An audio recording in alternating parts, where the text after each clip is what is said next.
এই মুক্তা, মুক্তা জি। এদিকে এসো, বসো। এই যে she is my better half.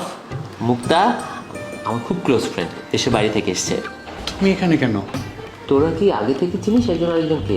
না মানে বন্ধু, তোর সাথে আমার একটা জরুরি কথা আছে, একটু বাইরে চল না। আমাকে বল, সমস্যা নেই। ও আমার বেটার হাফ, আমরা সব কিছু শেয়ার করি, ও কিচ্ছু মনে করবে না। বল। না না, ওর সামনে এসব কথা বলা যাবে না। তুই একটু বাইরে চল না, তোর সাথে একটু পার্সোনাল কথা আছে আমার। আচ্ছা মুক্তা, প্লিজ তুমি একটু ভেতরে যাবে, আমি ওর সাথে একটু কথা বলি। হ্যাঁ অবশ্যই। কি হয়েছে, এত ইমার্জেন্সি ওকে বাইরে যেতে হলো? আসলে বন্ধু, আমি তোর খুব কাছের একটা ফ্রেন্ড, হ্যাঁ। এই জন্যই তোকে কথাটা বলা। তোর বউ আসলে কি হয়েছে? তোর বউ আসলে ভালো মেয়ে না। এসব কি বলছিস? মজার একটা লিমিট আছে। হ্যাঁ, তোর ভাবির সাথে তুই মজা করতেই পারিস, তাই বলে ওকে ভালো মেয়ে বলবি না? আসলে এটা মজা না। আমি বিদেশ যাওয়ার আগে ওর সাথে অনেকবার আমার শারীরিক সম্পর্ক হয়। জানি তুই কথাটা বিশ্বাস করবি না, ভাবির বাসা পাটুরিয়া না? হ্যাঁ। হ্যাঁ, ওর বাসা পাটুরিয়া, তুই জানলি কি করে?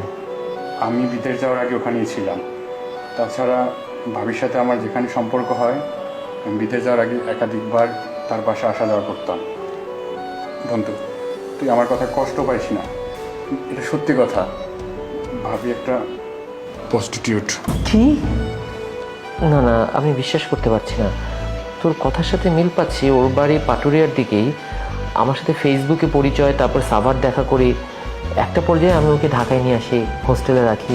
দীর্ঘদিন আমার সম্পর্ক, কিন্তু ও তো আমাকে কখনো এই ধরনের কথা বলেনি। ও বলেছে ওর ফ্যামিলি থেকে আমাকে মেনে নেয়নি, তাই ও বাড়ি থেকে চলে এসছে। আমার কাছে একটা নাম্বার আছে। হ্যাঁ, এটাই তো ওর নাম্বার। কি ব্যাপার, এখানে ওর নাম্বারের পাশে নামের সাথে এই বাক্যটা। ছি, আমার ওয়াইফ। আমি তোকে বলতেছি কি, তুই বউটা ছেড়ে দে।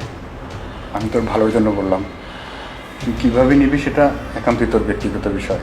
আমি তোর ভালো হিসাবে সেজন্য চাইলাম। আমি চলে যাই। আমার সাথে প্রতারণা? এই মেয়ের সাথে আমি সংসার করব? মুক্তা, মুক্তা, মুক্তা! জি। এই, তুমি আমার কাছে লুকিয়েছো কেন? কি লুকিয়েছি?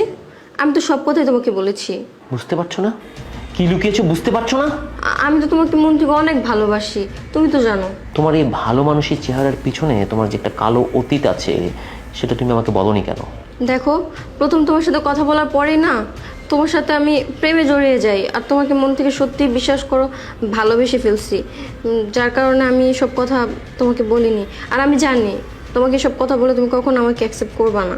আমার বন্ধু আমাকে সব কিছু বলে গিয়েছে। তোমার পাস্ট, তোমার অতীত, তোমার যে একটা নোংরা অতীত আছে, সেটা আমার বন্ধু আমার কাছে সব কিছু বলে গেছে। তুমি কেন লুকিয়েছো, কেন?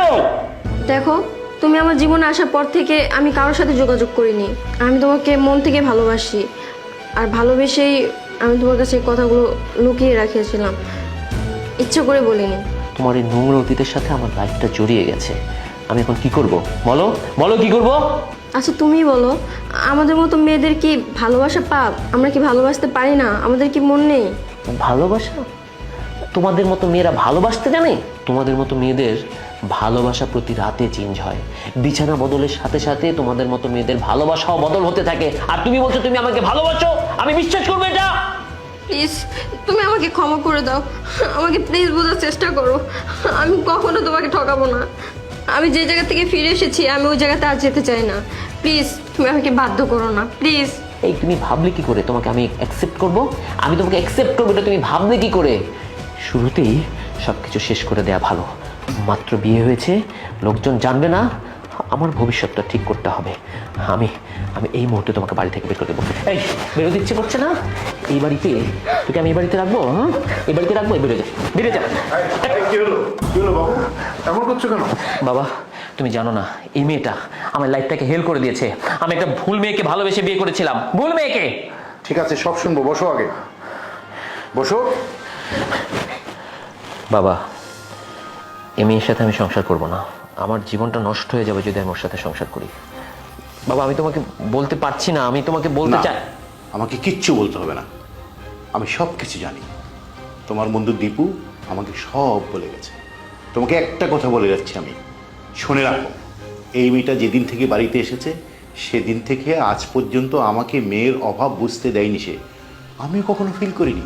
এবং সে প্রতি মুহূর্তে আমাকে যেই ব্যবহার করেছে, আচরণ করেছে, আমাকে মেয়ের অভাব বুঝতেই দেয়নি। আর তুমি কি বলছো তোমার বন্ধু দীপু কি বলেছে, এটা কিন্তু আমার মাথায় নেই। এই মেয়েটা যদি খারাপ হয়ে থাকে, যারা এই মেয়েদেরকে খারাপ করার জন্য ওখানে যায়, তোমার দীপুর মতো বন্ধুরা, তারাও কিন্তু এটার জন্য দায়ী। এসব কথা আমাকে বলে তুমি কোনো রকম নিস্তার পাবে না। এই মেয়েটা তোমার প্রতি দায়িত্ব পালন করেছে, আমার প্রতি দায়িত্ব পালন করেছে। তোমার কি মনে হয়, কি মনে হয় তোমার, এই মেয়েটা কি এতদিন ভুল করেছে? বাবা বিশ্বাস করেন, আমি ছোট থেকেই ওখানেই বড় হয়েছি। আমার মা বাবাকে আমি কিচ্ছু জানি না, আমি মা বাবার আদর পাইনি। আমি ওখানে থেকে এসব দেখেই বড় হয়েছি। আর ওখানে যে মেয়েগুলো আছে বাবা, ওই পেশা ছাড়া তাদের কোনো পেশাই নেই। বাবা আমি বাধ্য হয়ে আমি এই পেশায় ছিলাম।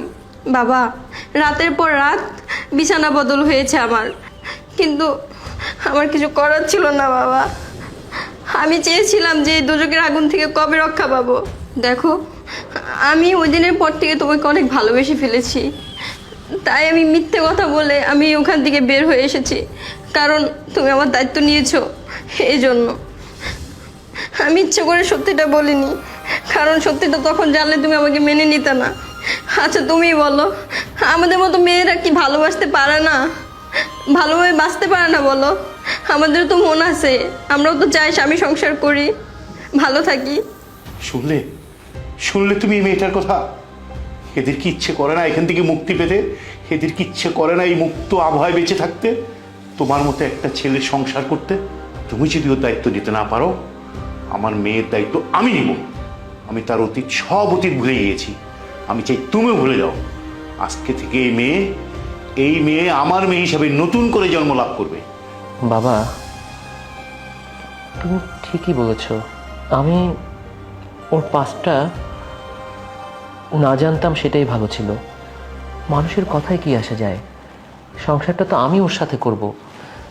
দেখো কে কি বলল সেটা আমি জানতে চাই না। আমাদের অনেকের অনেক রকম অতীত থাকে, অতীতটাকে ভুলে আমরা বর্তমানটাকে নিয়ে বাঁচবো, ভবিষ্যতের দিকে আগাবো। তোমার প্রতি আমার যতটুকু ভালোবাসা ছিল ততটুকু ভালোবাসাই আছে। আমি তোমাকে কখনো বুঝতেই দিব না আমি তোমার অতীতটা জানি। বাবা আজকের পর থেকে ওর অতীত নিয়ে আমরা কেউ কোনো আলোচনা করব না। নতুন একটা মুক্তা আমাদের মাঝে আছে বাবা।